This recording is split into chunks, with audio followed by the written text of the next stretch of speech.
नमस्कार मित्रों, स्वागत है आपका मेरे इस YouTube चैनल पे। कहते हैं लक्ष्य एकम तु निश्चित्ते तत्र एकाग्रम मनः कुरु संयमेन कुतोऽभ्यासा शीघ्र सिद्धिं प्रयच्छति। मतलब सबसे पहले आप एक लक्ष्य चुन लीजिए, फिर उस पर अपना मन एकाग्र कर लीजिए और संयमित रहकर अभ्यास करेंगे तो आपको शीघ्र ही आपका लक्ष्य प्राप्त होगा। आज जो मैं पढ़ाने जा रहा हूँ वो फ्लूइड मैकेनिक्स का चैप्टर है हाइड्रोस्टैटिक फोर्सेस ऑन सरफेसेस।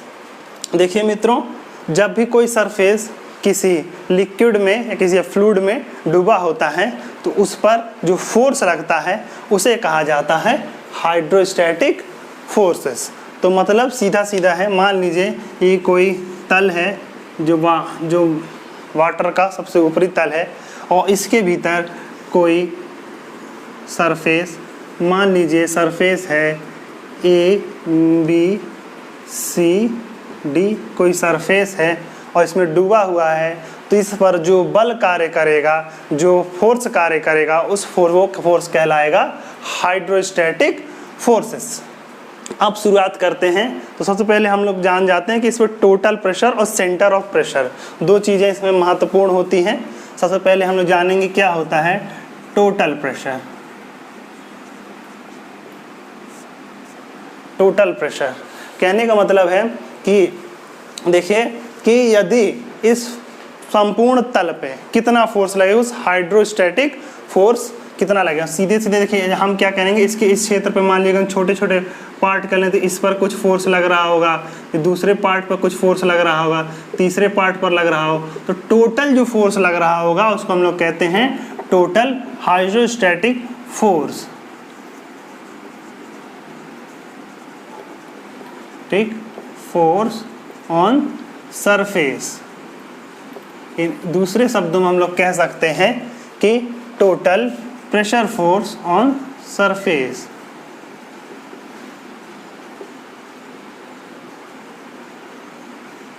ठीक, इसकी वैल्यू देखिए, ध्यान रखिए कि किसी अवस्था में हो इसकी वैल्यू क्या होती है ρGH। ये प्रेशर होता है उसका एरिया।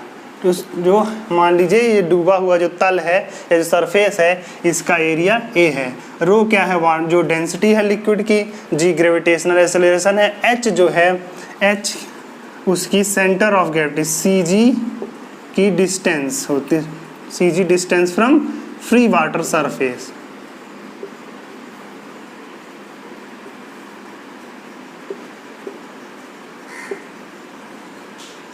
ये इसकी वैल्यू होती है नॉर्मल कर्व्ड सरफेस को छोड़ के। कर्व्ड सरफेस के लिए इसकी डिफरेंट वैल्यू आएगी, वो हम लोग बाद में देखेंगे। ठीक, अब अगला टॉपिक, अगला चीज है वो है सेंटर ऑफ प्रेशर।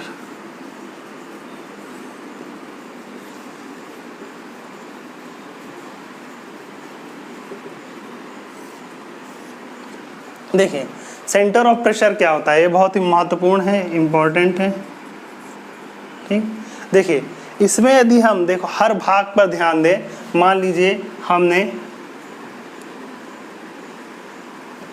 इसके 4 भाग कर लिए, 1 भाग, 2 भाग, 3 भाग, 4 भाग। तो इस क्षेत्र पर लगने वाले फोर्स मान लीजिए जो टोटल प्रेशर फोर्स है इस बिंदु पे लग रहा है, दूसरे भाग पे इस बिंदु पे लग रहा है, तीसरा भाग इस बिंदु पर लग रहा है, चौथा भाग इस बिंदु पर इसका प्रेशर फोर्स है। तो इन सब का रिजल्टेंट जिस बिंदु पर कार्य करेगा, मान लीजिए इस बिंदु पर कार्य कर रहा है तो उस बिंदु को कहा जाता है सेंटर ऑफ प्रेशर। इस बिंदु को हम लोग क्या कहेंगे, सेंटर ऑफ प्रेशर। तो देखिए इसकी सेंटर ऑफ प्रेशर की यही डेफिनेशन है कि किसी सरफेस पे कार्य करने वाला हाइड्रोस्टैटिक फोर्स जिन बिंदु पर कार्य करता हुआ माना जाता है, मतलब उसका संपूर्ण रिजल्टेंट जिस बिंदु पर कार्य करेगा उसको उस तल का सेंटर ऑफ प्रेशर कहेंगे। ठीक, अब हम लोग देखेंगे कि अलग अलग स्थिति में जब तल डूबा होता है तब उसकी स्थिति क्या होती है। शुरुआत करते हैं। तो सबसे पहले हम ले लेते हैं कि सरफेस इन वर्टिकल कंडीशन। अगर सरफेस क्या है, वर्टिकल कंडीशन में है। ठीक, सपोज मान लीजिए ये जल का ऊपरी तल है और इसमें एक कोई भी बॉडी डूबी हुई है, ठीक। इसका एरिया जो है, ये इसका एरिया है, एरिया ऑफ सरफेस। रो जो है डेंसिटी ऑफ फ्लूइड जिसमें वो डूबा हुआ है,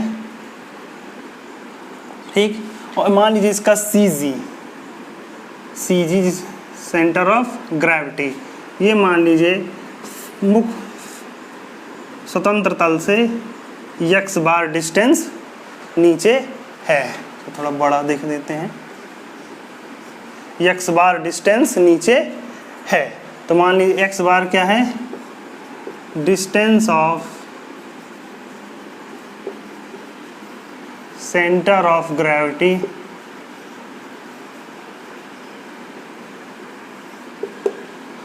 फ्रॉम फ्री सरफेस, ठीक। तो देखिए इसमें जो टोटल प्रेशर वर्क कर रहा होगा,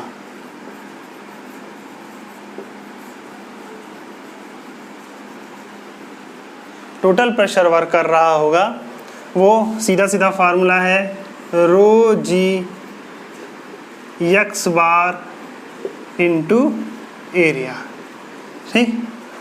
रो g x bar into area. X बार क्या है, सेंटर ऑफ ग्रेविटी की डिस्टेंस है। देखिए अभी आपको जो है सीधा सीधा सारे फार्मूले याद कर लेने हैं, डेरिवेशन पे मत जाइए क्योंकि समय कम है, वो पढ़ना ज़्यादा है, ठीक। तो सीधे सीधे इसका हम लोग फार्मूला याद कर लीजिए। टोटल प्रेशर का फार्मूला यही होता है, ये सभी स्थितियों में होगा।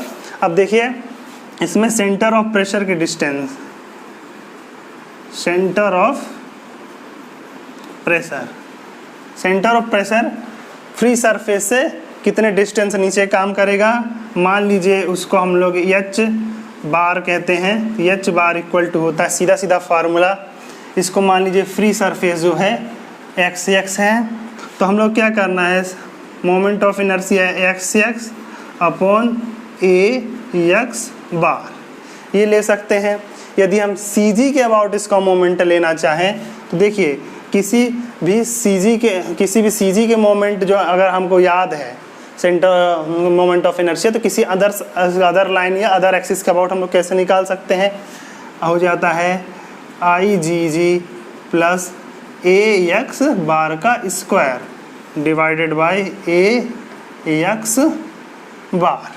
अब इसको हम सॉल्व कर दें तो बन जाएगा IgG upon AX bar plus A से A कैंसिल हो जाएगा, x बार से स्क्वायर x बार। सीधा सीधा सेंटर ऑफ प्रेशर H बार का फार्मूला हो जाएगा x बार प्लस IgG अपॉन AX बार। ये सेंटर ऑफ प्रेशर का फार्मूला है, इसको याद कर लीजिए, ठीक है, बहुत ही महत्वपूर्ण है। अब देखिए ये जो है, ये हम लोग इस फार्मूले को एनालाइज कर लेते हैं, इस फार्मूले को एनालाइज कर लेते हैं। देखिए हम ऊपर यहाँ आप कहीं लिख लेते हैं, इसको ऊपर मिटा देता हूँ।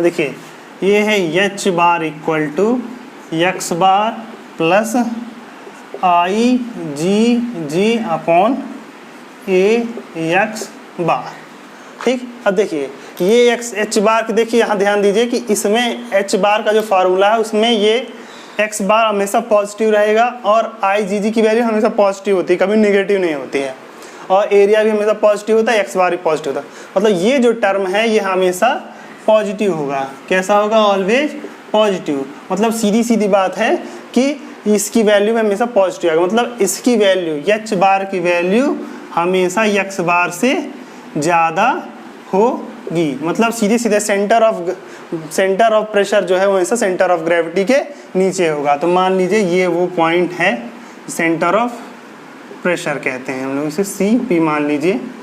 इसका डिस्टेंस यहाँ से कितना हो जाएगा, H बार, ठीक। तो सीधे सीधे हमेशा सेंटर ऑफ प्रेशर हमेशा सेंटर ऑफ ग्रेविटी के नीचे ही लाई करेगा, इसकी वैल्यू कितनी भी कम हो। ठीक, ठीक, ओके।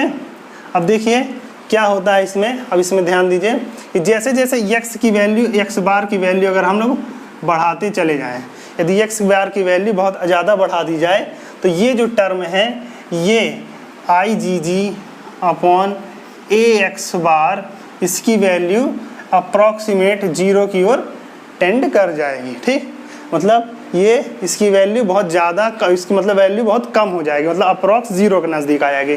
तो हम ऐसा मान सकते हैं कि एट वेरी हाई डेप्थ, बहुत अधिक गहराई पे, यदि हम बहुत अधिक गहराई पे जाते हैं तो उस जगह पे h बार की वैल्यू लगभग x बार के बराबर हो जाती है। ठीक, ये बहुत ही इम्पोर्टेंट है, एग्ज़ाम में कई बार आया हुआ है, कई बार पूछा गया है कि बहुत अधिक गहराई पर सेंटर ऑफ प्रेशर और सेंटर ऑफ ग्रेविटी दोनों की डिस्टेंस जो क्या हो जाती है, सेम हो जाती है। मतलब ये दोनों पॉइंट सेंटर ऑफ ग्रेविटी और सेंटर ऑफ प्रेशर दोनों क्या है, एक ही पॉइंट पे लाई करते हैं। मतलब जैसे जैसे हम गहराई की ओर जाएंगे इसकी वैल्यू क्या है, घटती जाएगी और बहुत अधिक गहराई आने पर दोनों एक ही पॉइंट पर आ जाते हैं।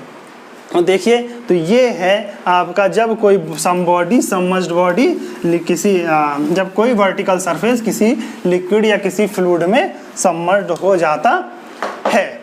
अब अगला हम पढ़ते हैं, अब दूसरा केस ले रहे हैं, वो है हॉरिजॉन्टल सरफेस का। मतलब कोई यदि क्षैतिज तल किसी फ्लूइड में डूबा हुआ हो, तो मान लीजिए फ्लूइड का तल है और इसमें कोई क्षैतिज तल इस प्रकार से डूबा हुआ है। ठीक, अब देखिए इसमें टोटल प्रेशर का फार्मूला क्या होगा, टोटल प्रेशर का वही फार्मूला रो जी एक्स बार इंटू ए क्या है, सबमर्ज्ड एरिया का, जो सबमर्ज्ड सरफेस है उसका एरिया है, equal to area of submerged surface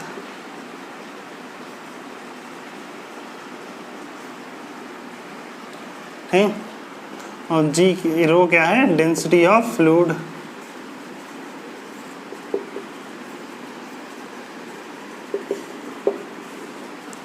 ठीक, अब देखिए इसी सेंटर ऑफ ग्रेविटी क्या होगी, इसी पे तल पे होगी। मान लीजिए इसकी CG है तो इसकी डिस्टेंस क्या होगी यहाँ से, x बार। अब देखिए सेंटर ऑफ प्रेशर कहाँ होगा,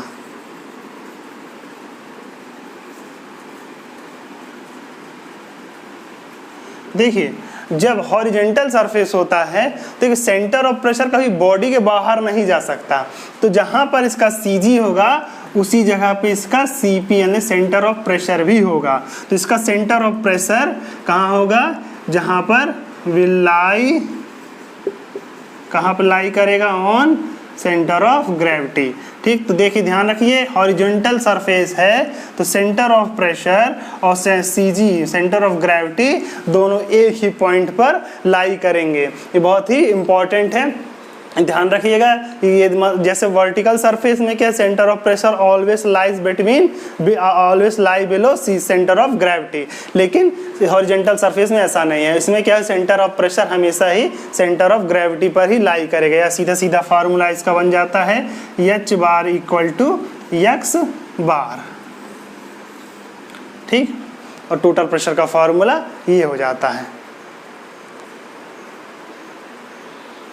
ठीक, अगला जो पार्ट है वो है इंक्लाइंड सरफेस। सपोज मान लीजिए ये एक फ्री सरफेस है लिक्विड का और इसके नीचे ये कोई सरफेस लाई कर रहा है। ठीक, इसका एरिया ए क्या है, एरिया ऑफ सबमर्ज्ड सरफेस।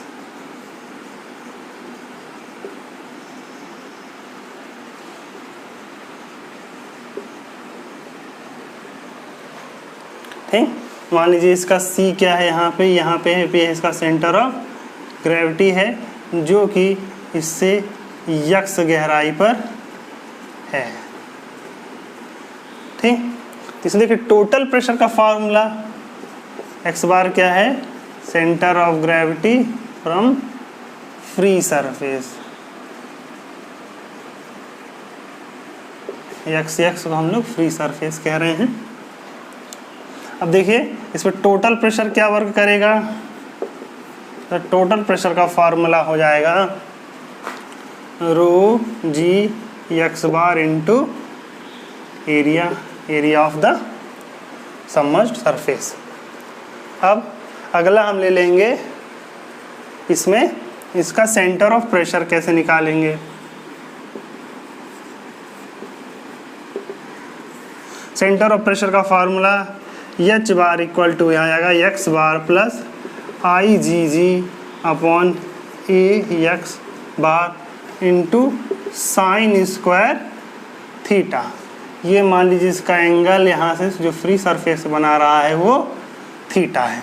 तो इसका देखिए सेंटर ऑफ ग्रेविटी का फार्मूला जो हो जाएगा आई जी जी साइन स्क्वायर।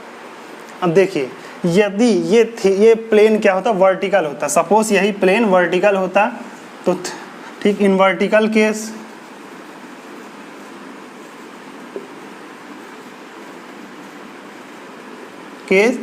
थीटा की वैल्यू क्या हो जाएगी 90 डिग्री हो जाएगी। थीटा की वैल्यू क्या हो जाएगी, क्योंकि वर्टिकल होता है ये सरफेस तो इसकी वैल्यू क्या हो जाती 90 हो जाती। ठीक, इसकी वैल्यू 90 हो जाती है। तब यही फार्मूला क्या बन जाता है हमारा H bar equal to x bar plus I G G A x bar. तो ये हो जाता है हमारा इंक्लाइंड सरफेस का फार्मूला। तो देखिए अगर एग्जाम में ये आता है कि किसी सबमर्ज्ड बॉडी के सेंटर ऑफ प्रेशर का फार्मूला क्या है और उसमें ये नहीं लिखा हुआ है कि सरफेस क्या है, इंक्लाइंड है कि हॉरिजेंटल है या वर्टिकल है, तो और अब आपको तीनों ऑप्शन दिए हुए हैं। पहला ऑप्शन ये दिया हुआ हो H bar equal to x bar plus I G G x bar sine square theta. दूसरा फार्मूला वर्टिकल का दिया हुआ हो to H bar equal to x bar plus I G G upon A x bar. और तीसरा फार्मूला दिया हो हॉरिजेंटल का कि H bar equal to x bar. लेकिन कंडीशन सवाल में ना दी हुई हो कि इसमें से हमको कि सरफेस किस प्रकार है, तो आपका आंसर जो होगा, आपका आंसर इनक्लाइंड सरफेस के लिए होगा। क्यों? क्योंकि यहाँ पे जो है थीटा को भी सम्मिलित किया गया है। तो ये जो आंसर है ये यूनिवर्सल आंसर हो जाता है। मतलब इसमें थीटा की डिफरेंट वैल्यूज रख करके हम लोग तीनों आंसर निकाल सकते हैं। कैसे? देखिए वर्टिकल केस के लिए थीटा बराबर 90 डिग्री हो जाता है और हॉरिजेंटल केस के लिए क्या हो जाता है, थीटा की वैल्यू 0 डिग्री हो जाती है। ठीक, ये क्वेश्चन एक बार पूछा जा चुका है, इसीलिए मैंने आपको बताया था UPSSC में आया था कि तो उसमें क्या दिया था, कंडीशन नहीं थी कि सरफेस वर्टिकल है या हॉरिजेंटल है या कि इंक्लाइंड है। तो तीनों ऑप्शन दिए थे, तो आपका जो आंसर होना चाहिए ये, क्योंकि ये यूनिवर्सल आंसर हो जाता है क्योंकि इसमें तीनों को इंक्लूड कर लेता है।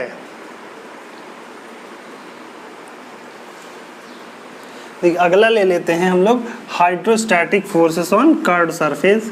ये पूछा कम जाता है लेकिन फिर भी कभी कभी एग्जाम में आ जाता है। सपोज मान लीजिए कोई लिक्विड है जो फ्री सरफेस इस तक भरा हुआ है और इसमें कोई कर्व्ड सरफेस डूबा हुआ है ए बी, और ये जो पॉइंट है सी और ये लाइन एक्स एक्स तक है।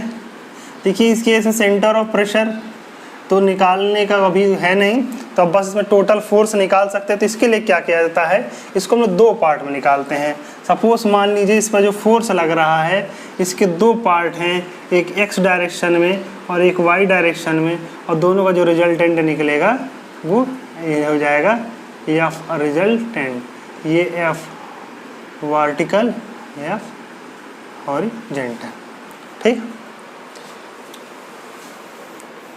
तो सबसे पहले देखिए इसको दो पार्ट में निकालना है हम लोगों ने। तो इसमें क्या करेंगे कि देखिए सबसे पहले हम लोग एफ वाई की वैल्यू निकाल लेंगे, that is the horizontal hydrostatic force.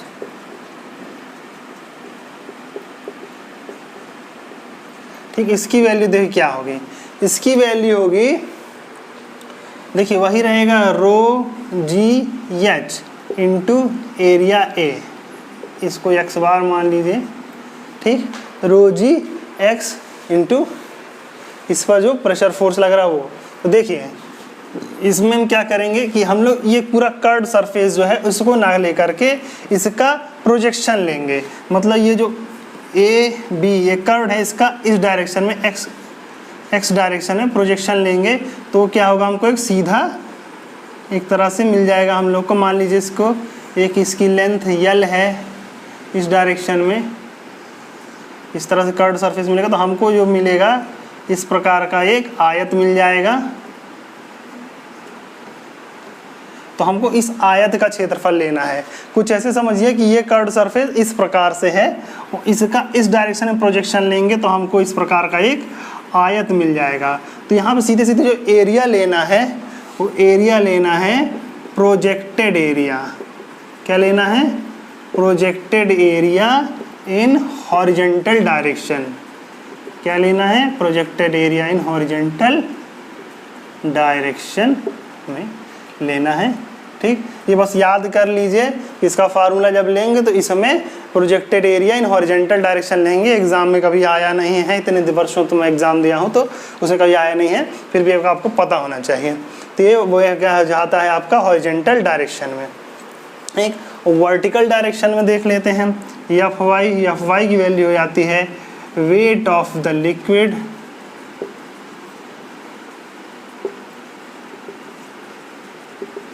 above the surface up to free level। देखिए इसमें क्या करना है हमको, इसके इस तल पर, इसके इस तल पर, पूरे तल पर यहाँ से लेके यहाँ तक में टोटल क्या जितना लिक्विड है उस लिक्विड का टोटल वेट कितना है। ठीक, तो इसका देखिए क्या फार्मूला, इसका स्थिति कैसे वेट निकालेंगे। सबसे पहले हम लोग इसका up to free surface area मतलब ये वाला एरिया कैलकुलेट कर लेंगे। ठीक, लिख लेंगे area of surface up to free level. Free level तक जब उसका एरिया है वो ले लेंगे इनटू इसकी चौड़ाई का मल्टीप्लाई कर लेंगे तो ये एरिया हो जाएगा टोटल। ठीक, ये हो जाएगा इसका टोटल वॉल्यूम, एरिया इनटू इसकी चौड़ाई का मल्टीप्लाई तो वॉल्यूम हो जाएगा। वॉल्यूम मल्टीप्लाई कर देंगे डेंसिटी का तो क्या बन जाएगा ये मास, और मास में मल्टीप्लाई कर देंगे ग्रेविटेशनल का जी का तो क्या बन जाएगा ये वेट। तो इस प्रकार से हम ये वाला इसको एफ एक्स कर लीजिए हॉरिजॉन्टल डायरेक्शन में, वर्टिकल डायरेक्शन में एफ वाई हो जाएगा। तो रिजल्टेंट कैसे निकालेंगे, एफ आर इक्वल टू दोनों का अंडर रूट ले लेंगे, एफ एक्स का स्क्वायर प्लस एफ वाई का स्क्वायर, सिंपली फिजिक्स लगा के तो ये इसका रिजल्टेंट आ जाएगा। और direction equal to F y upon F x, इससे हम लोग क्या इसका डायरेक्शन निकाल लेंगे। तो इस प्रकार से ये हम लोग का फ्लूइड मैकेनिक्स में कर्व्ड सरफेस पे किस प्रकार से हम लोग फोर्स निकालते हैं। अब इसकी हम लोग छोटी छोटी बातें कुछ बता देते हैं, जब इससे कुछ संबंधित क्वेश्चन आते हैं तो उसको कैसे सॉल्व करेंगे। ठीक, नंबर 1 देखिए, जो सबसे बड़ी गलती करते हैं, मान लीजिए कोई एक वर्टिकल सबमर्ज्ड बॉडी है, एक आयताकार है और इसकी ये लेंथ 3 है, ये लेंथ 4 मीटर है। ठीक, तो देखिए रो वाटर का दिया ही होगा 10⁻³ kg पर मीटर क्यूब, जी की वैल्यू 9.81 दी है मान लीजिए। अब देखिए ये सबमर्ज्ड लिक्विड है, किसे कह रहा है कि ऊपरी तल जो है उसका ऊपरी पट्टी फ्री सरफेस से 2 मीटर नीचे है, उसकी चौड़ाई 3 मीटर है और लंबाई 4 मीटर है। जब भी सवाल दे तो हमेशा ये ध्यान रख के उसमें पढ़ लीजिए कि उसमें से कौन सा तला उस फ्री सरफेस के पैरेलल है। तो मान लीजिए 3 मीटर वाला जो सरफेस है वो फ्री सरफेस के पैरेलल है। ठीक, अब इसकी सेंटर ऑफ ग्रेविटी कहाँ आएगी, इन दोनों के बीचों बीच आएगी, ये सी जी। तो सी जी की वैल्यू कितनी हो जाएगी, ऊपर से 2, ये 3 है, ये 2, तो 2 जाएगी, इसकी वैल्यू कितनी हो जाएगी, x बार की वैल्यू हो जाएगी 4 मीटर। ठीक, तो इसमें टोटल प्रेशर फोर्स कितना हो जाएगा,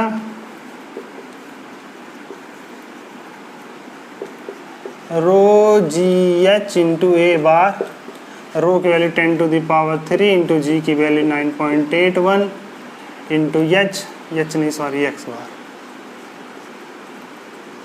बार इंटू ए।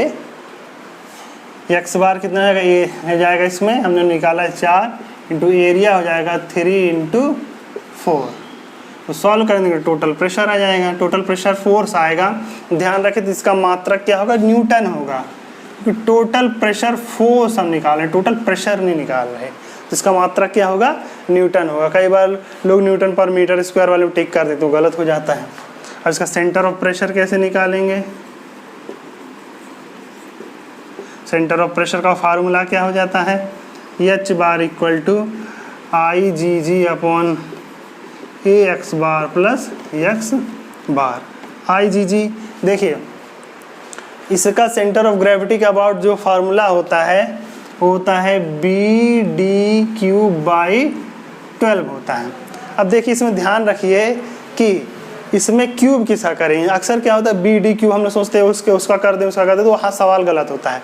हमेशा ध्यान रखिए कि ये जो एक्स सरफेस, इस तल को हम यहाँ लाएं और जो चीज़ कट रही है, मतलब ये चौड़ाई कट रही है, मतलब जो पैरेलल है उसका क्यूब नहीं करेंगे, जो इसके वर्टिकल है उसका क्यूब करेंगे। तो मतलब यहाँ किसका क्यूब करेंगे, 4 का क्यूब करेंगे। तो इसका देखिए बी डी क्यूब का फॉर्मूला आएगा 3 इंटू 4³ बाई 12। तो इसको यहाँ रख देंगे। आई जी जी का फार्मूला हो जाएगा 3 इंटू 4³ बाई 12 इंटू एरिया क्या हो जाएगा 3 इंटू 4 इंटू एक्स बार की वैल्यू कितनी हो जाएगी, 4 हो जाएगी, प्लस एक्स बार। सॉल्व कर दीजिएगा तो आपका आंसर आ जाएगा। तो इस प्रकार से हम लोग एक ऐसी वर्टिकल सरफेस का हम लोग तल निकाल सकते हैं आसानी से। इसके लिए आपको करना क्या है, कुछ क्षेत्रफल या कुछ सरफेसेस उनके सेंटर ऑफ ग्रेविटी का यानी आई जी जी का फार्मूला याद कर लेना है। जैसे अभी हमने बताया तो ये रेक्टेंगल का है, रेक्टेंगल के आई जी जी का फार्मूला क्या होता है, b d cube by 12। Circle का क्या होता है, अगर कोई सर्कुलर हो तो उसकी आई जी जी का फार्मूला होता है pi D to cube by 60, pi D to the power 4 by 64। ठीक, तो इस तरह से हम लोग इस सवालों को सॉल्व कर सकते हैं। तो आज की क्लास के लिए इतना पर्याप्त है। तो पढ़ते रहिए, क्योंकि कोई भी लक्ष्य बड़ा नहीं, हारा वही जो लड़ा नहीं। धन्यवाद।